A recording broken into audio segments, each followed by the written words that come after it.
Al-Ismul A'zam, nama Allah yang agung itu banyak. Salah satunya ada gudangnya. Siapakah gudangnya? Gudangnya adalah waliyun min awliyaillah, wali-wali Allah subhanahu wa ta'ala. Jadi wali-wali Allah itu hati-hati, kalamnya itu dia berkalam itu dengan kolbunya. Jika dia berdoa, doanya terdengar sampai ke langit sana. Ya. Kenapa? Karena dia berdoa, nafasnya selalu ingat kepada Allah subhanahu wa ta'ala. Ya. Yang paling dekat kepada Allah kan ruh kita. Dan ruh itu terhubung erat dengan nafas. Terhubung erat dengan nafas ini. Maka ada namanya zikir anfas. Zikir nafas, ya. Saya baru saja mendapatkan ijazah Thariqah Aidurusiyah, ya, dari salah satu guru kita. Dan di situ ada zikir anfasnya. Ada zikir anfasnya, zikir nafas. Sebagaimana di Thariqat Samaniyah ada Naqsyabandiyah, ada Syaziliyah, dan Thariqat-Thariqat lain ada, ya. Jadi kita bertawassul bukan meminta kepada selain Allah, hanya meminta kepada Allah, ya. Oh, tawassul cuma boleh kepada orang yang hidup dan hadir, Ustaz. Kan gitu kata orang. Apa jawabannya? Di hadis Imam Tirmizi tidak disebutkan hidup dan hadir. Nabi cuma mengajarkan, Allahumma inni atawajjahu bika, inni atawajjahu ilaika binabiyika nabiyir rahmah ya Muhammad, inni atawajjahu bika ila rabbi fashfa' fiyya, atau fashfa' faqdi hajatinya. Ya Allah, aku memohon kepada engkau dengan kemuliaan nabimu, Nabi Rahmah. Wahai Nabi Muhammad sallallahu alaihi wasallam, aku bertawassul kepadamu, berwasilah, bermediasi denganmu dalam memohon kepada Allah. Mohonnya ke siapa? Ke Allah. Tapi nyebut nama Nabi Muhammad karena Nabi Muhammad di dalam dirinya ada gudang nur asma Allah subhanahu wa ta'ala. Dan itu diwariskan kepada ulama. Ulama-ulama ini menyimpan di dalam rohaninya cahaya-cahaya nama Allah subhanahu wa ta'ala. Saya boleh sampaikan, qalbul awliya, qulubul awliya, khazainu asma'illahi ta'ala. Qalbunya para wali-wali Allah adalah perbendaharaan nama-nama Allah subhanahu wa ta'ala. Kalau dulu Imam Ghazali dalam kitab Ihya beliau mengatakan dadanya para ulama adalah kuburnya ma'rifat dan asrar. Kubur itu diziarahi nggak? Diziarahi nggak? Imam Ghazali ini ngomong. Antum kalau nggak percaya yang pertama, yang Ghazali aja deh yang dipercaya. Kalau aneh kan ngomong, kolbunya para aulia adalah kumpulan gudang nama-nama Allah subhanahu wa ta'ala. Sedangkan Imam Ghazali lebih dahsyat lagi, beliau berkata, apa kalamnya? Sudurul ulama kuburul ma'arif, kuburul ma'rifah wal asrar.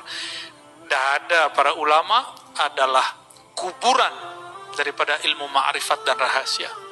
Itu sebabnya ulama dikunjungi, ya.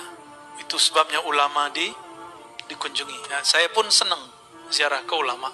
Kalau ke saya nggak usah dulu lah, ngaji-ngaji aja. Gak usah soan-soan dulu lah, belum pantas, ya.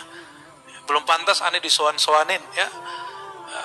Mau berkunjung, belum pantas, masih ada guru-guru sepuh, kiai-kiai senior. Kepada beliau lebih aula, lebih utama kita berkunjung, ya. Kalau perlu saya temenin berkunjung ke mereka, kebetulan lagi pas waktunya, ya. Insya Allah, ya.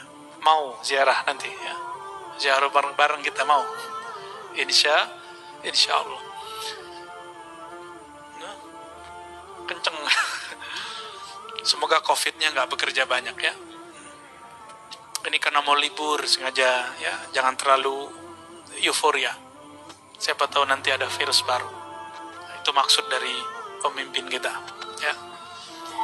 Ya udah nggak pada pakai ini nih. Ya, ini rahasia kita aja, ya.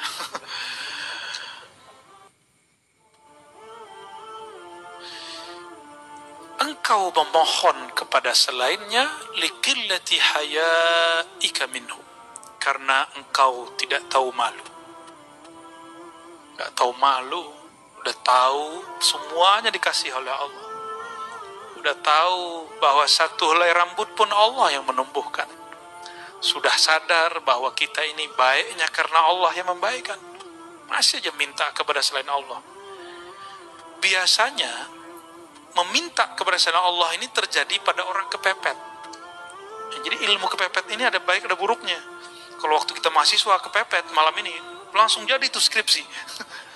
Ya.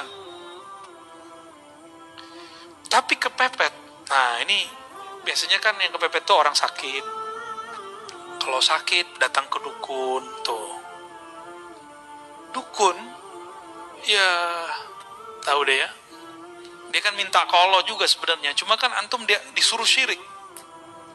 Tapi ingat ada orang yang dituduh dukun, dia bukan dukun. Nah, itu disebut uskun, ustad, tapi dituduh dukun. Ya, ahli ruqyah. Itu dia nggak syirik. Ya, yang teman-teman ruqyah itu saya tidak menentang praktek itu, saya cuma ingin mengingatkan jangan asik di situ, gitu aja. Ruqyah kan salah satu yang dibolehkan Nabi Muhammad Sallallahu Alaihi Wasallam. Jadi kita nggak masalah, tapi jangan halu, ya, berbahaya. Masa percaya sama orang lagi kesurupan? Saya paling merasa aneh jika ada orang mentasdik, mempercayai omongan orang kesurupan. Orang kesurupan antum percaya? Makanya ada video orang ngambil kaligrafi nama Ashabul Kahf, di tengahnya ada kitmir, ya. Gitu kan. Saya ada di sini karena itu. Nah, ini cara setan lewat jin yang nyusup, ya, sehingga menjadi keserupan kepada seseorang untuk menghina nama-nama kekasih Allah. Ashabul Kahf itu kalau dalam ilmu ma'rifat termasuk nabi-nabi tapi bukan rasul. Karena sebelum Nabi Muhammad SAW, nah wali itu nabi. Sebelum Nabi Muhammad, semua wali-wali Allah yang dapat nubuat, ya, dapat kabar ilham itu pasti wali. Kecuali orang-orang soleh, ya. Ada wali-wali yang khusus lah. Kalau wali amnya nggak masuk, ya, wali amnya nggak masuk nabi. Tapi kayak mereka Ashabul Kahf, sebagaimana disebutkan dalam kitab Tazkirah, Ashabul Kahf itu nanti akan muncul kembali. Itu nggak tahu gimana ceritanya. Akan muncul kembali nanti di saat Nabi Isa berjuang melawan Ya'juj dan Ma'juj. Keluar lagi, Pak. Berarti dia lagi tidur lagi sekarang. Wallahu a'lam. Ya, hanya Allah yang tahu nasib mereka hari ini. Saya pernah ke tempat yang disebut Gua Kahfi yang ada di Yordan. Besar kemungkinan memang di sana. Ya, kita ditutup oleh Allah, kita nggak bisa ngelihat di belakang rahasianya apa, kita nggak tahu, ya. Tapi kalau berdasarkan riwayat yang ada, mereka muncul lagi. Baik.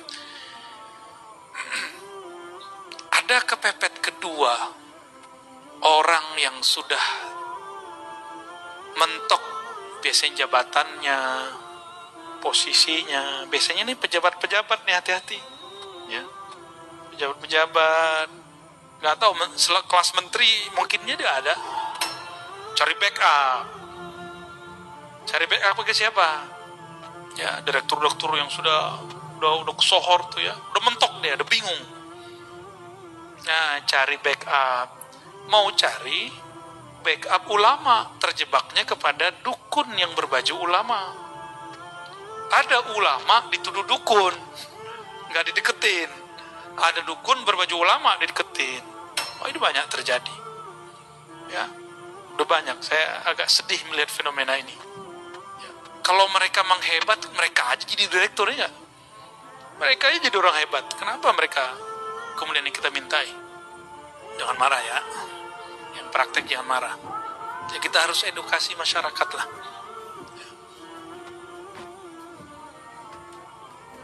Wirid-wiridnya sudah ada semua kok, Pak, di Instagram, di YouTube. Wirid supaya narik rezeki, ada semua. Wirid untuk jabatan naik, ada semua. Antum mau ngamalin nggak? Ya, itu aja sebenarnya. Tapi ada cara paling ringkas, puasa Daud, sedekah,